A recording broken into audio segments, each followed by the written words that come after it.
भगवान श्री कृष्ण हमें सिखाते हैं, अहम आत्मा गुणाकेश सर्वभूताशय स्थित, अर्थात सभी प्राणियों के भीतर उनकी आत्मा के रूप में एक ही ईश्वर रहते हैं।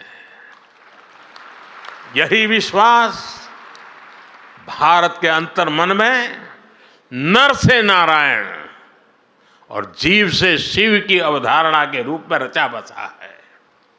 इसलिए अनेकता में एकता का भारत का मंत्र इतना सहज है, इतना व्यापक है कि उसमें विभाजन की गुंजाइश ही नहीं है।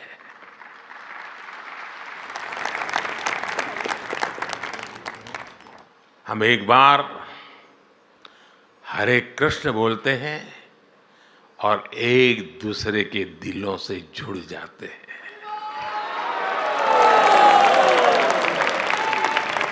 इसलिए दुनिया के लिए राष्ट्र एक राजनैतिक अवधारणा हो सकती है, लेकिन भारत के लिए तो एक भारत श्रेष्ठ भारत ये आध्यात्मिक आस्था है। हमारे सामने खुद श्रील भक्ति सिद्धांत गोस्वामी का जीवन भी एक उदाहरण है।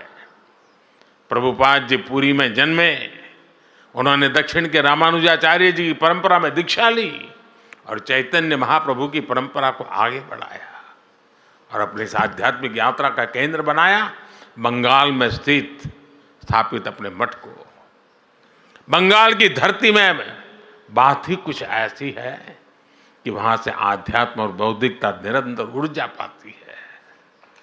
ये बंगाल की ही धरती है जिसने हमें रामकृष्ण परमहंस जैसे संत दिए, स्वामी विवेकानंद जैसे राष्ट्र ऋषि दिए।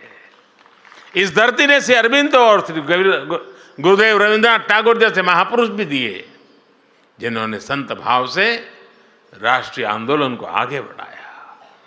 यही से राजा राम मोहन राय जैसे समाज सुधारक भी मिले। बंगाल चैतन्य महाप्रभु और प्रभुपाद जैसे उनके अनुयायियों की तो कर्मभूमि रही है। उनके प्रभाव से आज प्रेम और भक्ति के एक वैश्विक मूवमेंट बन गए हैं।